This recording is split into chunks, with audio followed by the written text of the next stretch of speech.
Harap tenang, Bapak Prabowo. Sorry ya.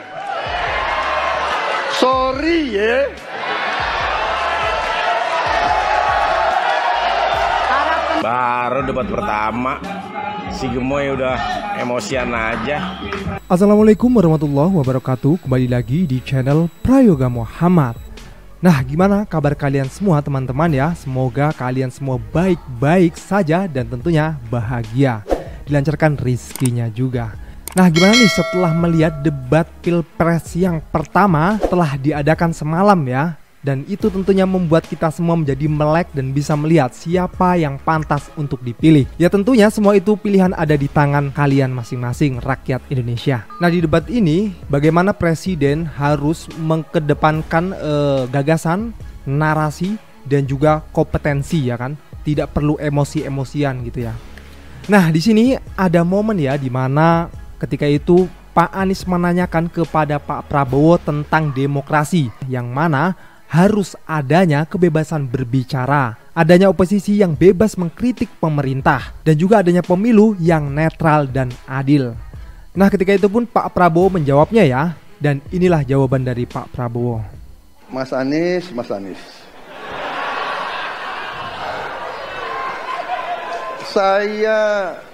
Saya berpendapat Mas Anies ini agak berlebihan.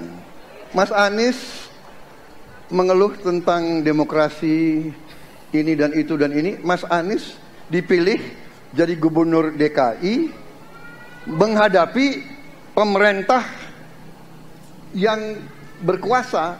Saya yang mengusung Bapak.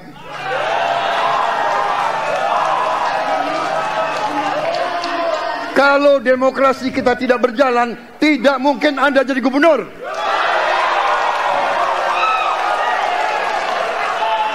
Kalau Jokowi diktator, Anda tidak mungkin jadi gubernur.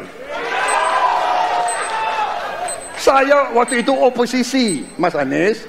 Anda ke rumah saya, kita oposisi, Anda terpilih. Waktu habis, Bapak. Harap tenang, Bapak Prabowo. Sebentar. Kok Pak Gemoy ini makin lucu aja ya? Kenapa harus joget-joget sih? Gak penting banget ya.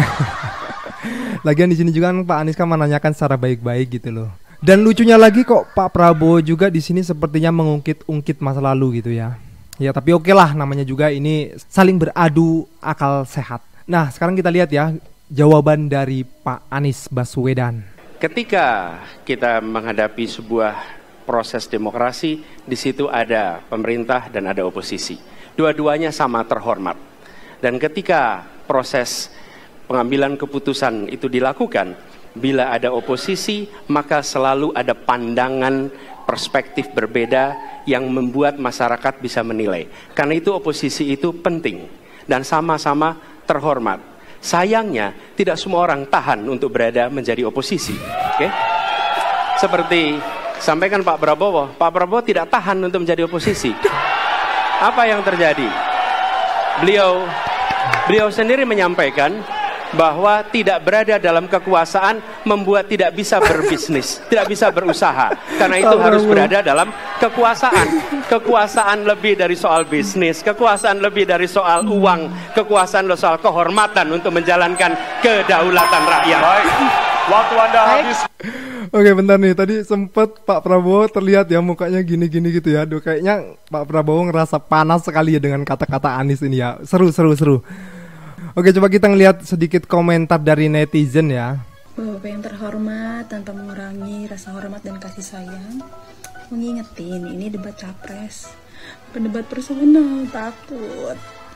By the way, ada yang pintar banget yang memanfaatkan posisinya dia dan situasi, suasana yang memanfaatkan situasi Pak Prabowo. Dia di tengah. Jadi ketika pertanyaan pertama contohnya, dia misalkan dukung Pak Ganjar, dia setuju sama Pak Ganjar, tapi dia nggak setuju sama Pak Anies. Pertanyaan kedua, dia dukung Pak Anies, tapi nggak dukung pernyataannya Pak Ganjar. Boleh belajar dari situ, manfaatkan situasi. dan tempat. Manfaatkan situasi dan tempat. Siapapun yang menang nanti, pasti kalian lakuin yang terbaik buat Indonesia. Politik riang gembira adalah pembodohan kepada rakyat banyak. Kampanye dengan lucu-lucuan, joget-joget, bagi-bagi amplop, bagi-bagi susu, janji makan siang gratis, dan lain-lain. Itu semua adalah kamuflase untuk menutupi aib dan tidak adanya konsep, visi, dan misi kepemimpinan yang jelas. Kita harus cerdas dalam memilih. Pilihlah calon pemimpin yang memiliki karakter yang baik, taat agama, dan tidak manipulatif. Indonesia adil dan makmur. Ya, pada intinya masyarakat juga menginginkan gitu ya, ada gagasan, ada narasi yang jelas gitu ya, kedepannya nanti mau bagaimana itu. Jangan malah justru ada gimmick-gimmick yang tentunya membuat masyarakat berpikir nggak penting banget gitu ya. Oke, kita lihat lagi ya cuplikan debat semalam, yang dimana tentunya adu gagasan antara Pak Prabowo dan juga Anies Baswedan. Ini memang jadi sorotan publik banget mereka berdua ini. Oke, kita lihat ya. Bahwa ternyata pencalonan persyaratannya bermasalah secara etika. Pertanyaan saya, apa perasaan Bapak ketika mendengar bahwa ada pelanggaran etika di situ? Jadi Mas Anies ya memang suatu perkembangan politik itu ada beberapa segi perspektif ya. Jadi tim saya, para pakar hukum yang mendampingi saya menyampaikan bahwa dari segi hukum tidak ada masalah. Masalah yang dianggap pelanggaran etika sudah diambil tindakan dan keputusan ya waktu itu oleh pihak yang diberi wewenang, kemudian sudah ada tindakan. Dan tindakan pun itu masih diperdebatkan karena yang bersangkutan masih memproses. Tetapi intinya adalah bahwa keputusan itu final dan tidak dapat dirubah. Ya, saya laksanakan ya. Dan kita ini bukan anak kecil, Mas Anies ya. Anda juga paham ya. Sudahlah ya. Sekarang begini. Intinya rakyat yang putuskan, rakyat yang menilai. Kalau rakyat tidak suka Prabowo dan Gibran, nggak usah pilih kami, saudara-saudara sekalian. Dan saya tidak takut tidak punya jabatan, Mas Anies. Sorry ya, sorry ya. Para penang, Mas Anies. Mas Anies, saya tidak punya apa-apa. Saya sudah siap mati untuk negara ini. Baru debat pertama, si Gemoy udah emosian aja. Ya, gimana mau jadi pemimpin kalau begitu? Emosian, ditoktar, ditoktar apa ditaktor? Aduh, ntar kalau debat kedua, ketiga, ujung-ujungnya bisa ngamuk tuh dia. Parah itu, kacau negeri ini kalau dipimpin sama orang yang tukang ngamuk. Assalamualaikum. Pak Prabowo juga tadi mengatakan kan kalau masyarakat tidak menginginkan Gibran dan juga Prabowo jangan dipilih ya, itu kata Pak Prabowo tadi ya. Itu tergantung masyarakat juga kembali lagi ya. Nah, tapi ini ada kelucuan juga ini saat Pak Prabowo lagi panas dengan Anies, di belakang ada Gibran yang ayo coba kita lihat ya. Sorry ya. Sorry ya. para penang, Mas Anies, saya tidak punya apa-apa. Saya sudah siap mati untuk negara ini. Tadi lihat ya Gibran ya, ayo. Untung dicolek tuh dari belakang. Kalau enggak kayaknya gini-gini terus sampai selesai. Aduh, lucunya. Oke, kita lihat lagi ya cuplikan debat antara Pak Anies dan juga Pak Prabowo ya. Ini mengenai ini pertanyaan dari Pak Prabowo kepada Pak Anies Baswedan. Oke, kita lihat. Saya kira yang sangat dirasakan oleh banyak kelompok, terutama kelompok minoritas, Pak. Saya ingin tanya bagaimana tanggapan Bapak tentang keluhan adanya kelompok-kelompok minoritas yang ingin membuat tempat ibadah tapi sangat sulit karena faktor-faktor yang dipersulit oleh birokrasi dan sebagainya. Pak Prabowo, perlu kami sampaikan bahwa ketika kami bertugas di Jakarta, maka ada begitu banyak izin-izin gereja yang mandek 30 tahun, 40 tahun, dan tuntas dibereskan. Oke?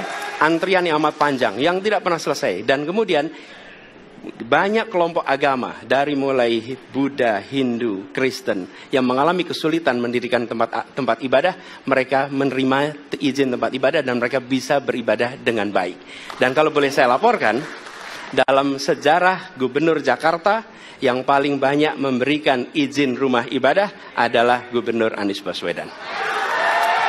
Termasuk ketika umat Islam mau mendirikan masjid dan tidak bisa mendapat izinnya, saya bicara. Ketika umat Kristen mau mendirikan gereja tidak bisa mendapatkan izin dari masyarakat, saya bicara. Dan semuanya akhirnya mendapatkan izin untuk bisa beribadah. Terima kasih.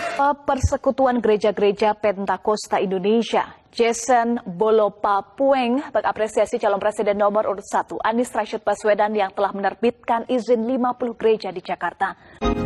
Kami berhutang kepada Bapak Anies Rashid Baswedan karena apa yang beliau buat untuk kekristenan di DKI Jakarta selama tahun 2017 sampai 2022 yang baru lewat. Karena Tuhan memberkati Bapak Anies. Saya seorang tokoh agama. Tentu dari saya melihat dari sisi kerukunan antar umat beragama dan keberagaman, moderasi beragama. Kalau saya tidak salah, beliau mendapat Harmony Award dari Kementerian Agama Republik Indonesia. Membuktikan selama kepemimpinan beliau Jakarta aman, damai, dan berkeadilan. Sebagai pemuda Kristen yang tinggal di Jakarta, saya Fritz Alorboy berterima kasih dan apresiasi kepada Pak Anies Baswedan, di mana ketika ia menjadi Gubernur DKI Jakarta, ia mampu memberikan IMB kepada gereja-gereja yang tidak bisa mendapatkannya di masa gubernur-gubernur sebelumnya. Ada gereja yang 40, 50, bahkan 60 tahun tidak bisa mendapatkan IMB dan tidak pernah diberikan oleh gubernur-gubernur sebelumnya. Pak Anies Baswedan mampu memberikannya. Artinya Pak Anies sudah mengedepankan keadilan sosial bagi seluruh rakyat Indonesia dan juga ia telah menjaga toleransi umat beragama di DKI Jakarta. Yang berikut, ketika ia menjadi Gubernur DKI Jakarta, kami beribadah dengan sebebas-bebasnya, tidak ada tekanan, tidak ada intimidasi, tidak ada hambatan-hambatan apapun yang mengganggu kami orang Kristen di DKI Jakarta. Karena itu sekali lagi terima kasih Pak Anies Baswedan dari pemuda NTT yang tinggal di Jakarta, Fritz Alorboy. Pak Anies cocok jadi Presiden Republik Indonesia 2024. Ya, itu tadi ya, bukti kalau Pak Anies memang menjalankan apa yang dia katakan. Oke teman-teman semua, semoga ini semua bisa menjadikan kita untuk memilih siapa yang paling terbaik ya. Karena dengan debat ini kita bisa tahu ya narasi dan gagasan yang diusung dari masing-masing calon presiden. Kalau tidak ada ini gua rasa kurang pas gitu. Oke, ini yang terakhir ya dari Pak Anies Baswedan, penutupan. Let's go. Saya rasa kita sama, rakyat Indonesia, saya, kita semua. Bahwa kita menginginkan sebuah negeri di mana praktek korupsi diberantas hingga tuntas. Pemerintah memberikan pelayanan yang terbaik. Dan kemudian kita menjunjung tinggi etika. Kita sama di situ. Karenanya saya ingin sampaikan kepada semua bahwa saat ini kita di persimpangan jalan antara tetap menjadi negara hukum di mana kekuasaan dikendalikan oleh hukum, atau kita menjadi negara kekuasaan di mana hukum diatur dan dikendalikan oleh penguasa. Oke? Dalam situasi itu saya ingin sampaikan ini adalah sebuah gerakan perubahan. Kita sama-sama kita ingin mengembalikan tetap menjadi negara hukum di mana kekuasaan dikendalikan. Dan saya ingin sampaikan bahwa etika dijunjung tinggi. Ketika terjadi pelanggaran etika, jangan bersembunyi di balik keputusan hukum. Justru kita harus mengatakan bahwa tugas dari Pimpinan tertinggi memberi contoh. Bila ada pelanggaran etika, maka itu adalah mendasar. Bila tidak, maka ke bawah, ke seluruh rakyat, semua akan kompromi. Dan praktek orang dalam yang tadi saya sampaikan akan merusak sendi-sendi kehidupan bernegara kita. Rusak kita. Karena itulah penting sekali kita menjunjung tinggi etika. Dan itu dilakukan oleh siapa? Dari mulai calon presiden sudah diuji. Apa dia kompromi atau tidak pada etika. Okay? Lalu bagi anak-anak muda. Anak-anak muda, kita semua menyadari pemilu ini tentang masa depan. Anda pemilih masa depan. Saya yakin Anda akan memilih yang serius untuk jadi presiden, bukan yang main-main untuk jadi presiden. Dan ketika kita berbicara tentang masa depan, maka saya ingin sampaikan kepada semua, kebebasan berpendapat akan dijamin.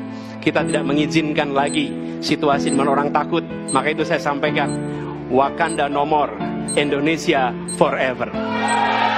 Bebas untuk berpendapat, hukum ditegakkan setinggi-tingginya, dari mulai atasan sampai bawahan, pejabat sampai rakyat jelata. Tentu hal itu bisa membangun negeri ini menjadi negeri yang lebih baik, negeri yang bisa mewujudkan semua impian dari masyarakat-masyarakat ini yang tentunya ingin hidup bahagia. Nah, semua pilihan ada di tangan kita masyarakat Indonesia ya. Pilihlah yang benar-benar ingin menjadi pemimpin, tidak menjadi pemimpin yang main-main. Oke guys, jangan lupa komen kritis kalian di bawah ya. Dan juga jangan lupa subscribe channel ini, like. Sekian dari gua Prayoga Muhammad. Wassalamualaikum warahmatullahi wabarakatuh.